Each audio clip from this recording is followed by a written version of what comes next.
नमस्कार, मैं डॉक्टर अजय भांबी और हम बताने जा रहे हैं मार्च महीने का मेष राशि का भविष्यफल 2026। ये महीना यानी मार्च का महीना आपके लिए विशेष रूप से बहुत अच्छा है। अगर हम इसको 2 भागों में विभाजित करें, फर्स्ट हाफ में यानी 15 दिन तक, 15 मार्च तक, उसके बाद तक, तो 15 मार्च तक आपको बहुत अच्छे ऑफ़र्स मिलेंगे। और अगर आप अपना काम करते हैं तो उस काम को लेकर यात्राएं करनी पड़ेंगी, नए लोगों से भेंट मुलाकात भी होगी और धन की दृष्टि से जो भी आप प्रयास करेंगे उसमें आपको बहुत अच्छी सफलता प्राप्त होगी। इस दौरान में आपके जो संपर्क का दायरा है उसका व्यापक विस्तार होगा और आपके जो संबंध हैं कुछ लोगों से बहुत ही अच्छे संबंध बनेंगे और उनसे ना केवल आपको धन लाभ होगा बल्कि संबंधों का लाभ भी होगा। संबंधों के लाभ से मेरा तात्पर्य यह है कि मान लीजिए आज हम किसी कार्य से मिले, आज का काम तो हमारा संपन्न हुआ ही, लेकिन साथ ही उस व्यक्ति के साथ हमारा मन भी मिल गया, हमारे विचार भी मिल गए और जो हम करना चाहते हैं, जिस भी प्रोजेक्ट पे हम काम करते हैं, उसके लिए हमारा मन मिल जाता है, तो फिर बाद में भी वो संबंध चिरायु हो जाते हैं। इस तरह की स्थितियाँ आपको देखने को मिलेंगी। इसके अलावा जो लोग नौकरी में हैं, व्यवसाय नौकरी वगैरह में हैं, उनके लिए आगे बढ़ने के बड़े अच्छे अवसर प्राप्त होंगे। अगर कोई आपका प्रमोशन रुका हुआ है तो उसके होने की भी संभावना है और जो लोग नौकरी आदि की तलाश में हैं, उन्हें निराश नहीं होना पड़ेगा। अगर इस दौरान आप कोई एग्ज़ाम दे रहे हैं या कोई नौकरी की तलाश में हैं, तो उस दिशा में आपको बहुत अच्छे परिणाम प्राप्त होंगे। तो इसका मतलब ये हुआ कि इस महीने का जो पहला हाफ है, फर्स्ट हाफ, उसका भरपूर उपयोग करना चाहिए, उससे आपको लाभ होगा।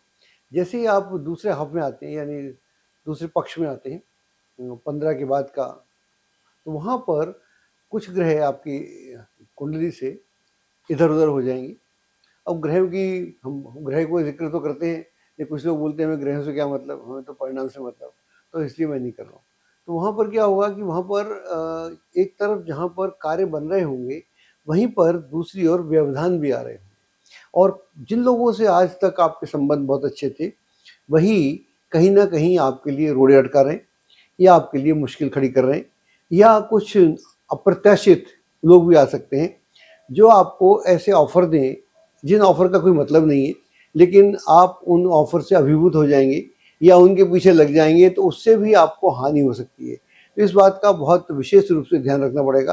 पूँजी निवेश संबंधी जो भी आपकी योजनाएँ हैं, उन्हें सेकंड हाफ़ में स्थगित रखना चाहिए, अवॉइड करना चाहिए, रिस्क नहीं लेना चाहिए और अगर कोई मामला कोर्ट कचहरी में चल रहा है, तो उसमें भी आपको ख़ास तौर से सेकंड हाफ़ में ध्यान रखने की आवश्यकता है और अगर कोई ऐसा मामला है तो फिर उसे आपसी सहमति से हल करना आपके लिए ज़्यादा अच्छा रहेगा, बजाय कि उसको प्रोलॉन्ग करने की।